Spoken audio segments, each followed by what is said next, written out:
सकते, 100 साल गुजारे उन लम्हों की लड़ियों को एक धागे में पिरो सकते। वो अनमोल खूबसूरत यादें ही हैं जो आपने हमें दी। काश हम जिंदगी को वापस मोड़ उन लम्हों को दोबारा जी सकते। भारतीय सिनेमा की लाडली कही जाने वाली और हिंदी सिनेमा की जानी मानी कलाकार ज़ोहरा सहगल ने 27 अप्रैल को अपने जीवन के 100 वर्ष पूरे किए। उम्र भले ही 100 बरस हो, लेकिन विचारों में नयापन, कार्य करने की ऊर्जा को देखकर आजकल के नौजवान भी सोचने पर मजबूर हो जाते हैं कि आखिर इस ऊर्जा का स्रोत क्या है। कभी बेटी, कभी बहन, कभी माँ, तो कभी मल्टी टैलेंटेड दादी। हर तरह के कैरेक्टर को पर्दे पर जीवंत करने वाली ज़ोहरा ने जीवन में उतार चढ़ाव तो बहुत देखे, लेकिन चेहरे पर शिकन कैसी होती है इससे वो आज भी अनजान है। ज़ोहरा का आकर्षण और काम के प्रति उत्साह आज भी युवा पीढ़ी को असफलताओं से सीखने की और जीवन में कुछ कर अपने परिवार को सम्मानित करने की प्रेरणा देता है। तो आइए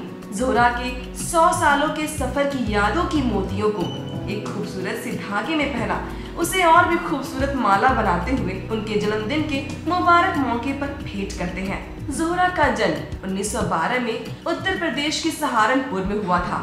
ज़ोहरा के परिवार के बारे में कहा जाता है कि उनकी बहन उजरा देश के बंटवारे के बाद पाकिस्तान चली गई। इसके बाद दोनों बहनें नहीं मिल पाई। मजे की बात तो ये है, भारतीय सिनेमा की लाडली कही जाने वाली ज़ोहरा के जीवन की यादें भी उतनी ही रंगीन है जितना कि भारतीय सिनेमा।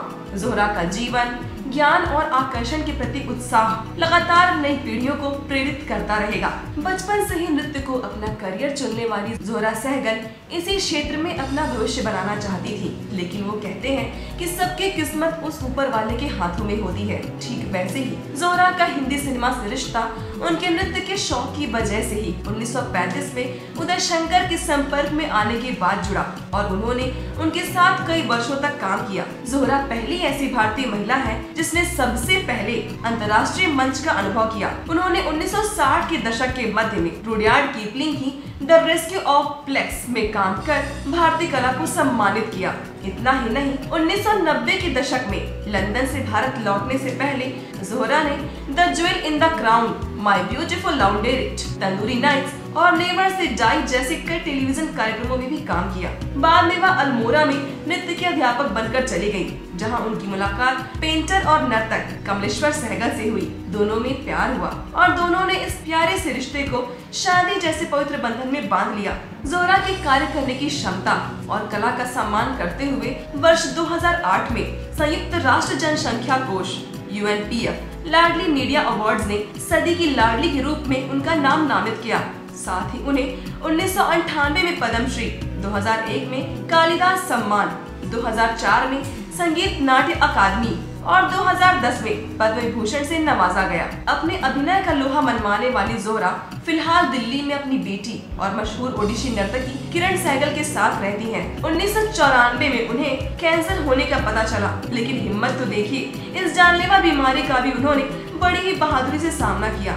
मजेदार बात तो ये है कि ज़ोहरा पृथ्वीराज कपूर से रणबीर कपूर तक बॉलीवुड के मशहूर कपूर परिवार की 4 पीढ़ियों के साथ काम कर चुकी हैं।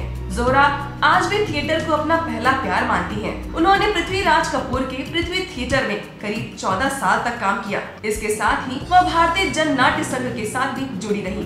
ढलती उम्र के साथ आज भी उनकी उम्र की थकान उनके हौसलों के आगे घुटने टेक देती है। ज़ोहरा द्वारा अभिनीत फिल्मों की लिस्ट तो काफी लंबी है, लेकिन उन्हें विशेष रूप से भांजी ऑन द बीच, हम दिल दे चुके सनम, बेड इन लाइट बेखम, दिल से और चीनी कम जैसी फिल्मों में अपने अभिनय के लिए जाना जाता है। भले ही ज़ोहरा ने बॉलीवुड में काफी लंबा समय बिताया हो, लेकिन इन 100 सालों में इस इंद्रधनुषी जीवन के स्वरंग देख चुकी ज़ोहरा की आंखों में आज भी उतनी ही चमक, खुशी और जीवन को लेकर उत्साह नजर आता है। हम भी यही उम्मीद करते हैं कि ज़ोहरा आने वाले सालों में भी ऐसे ही दर्शकों की लाडली बनकर तारीफें बटोरती रहे।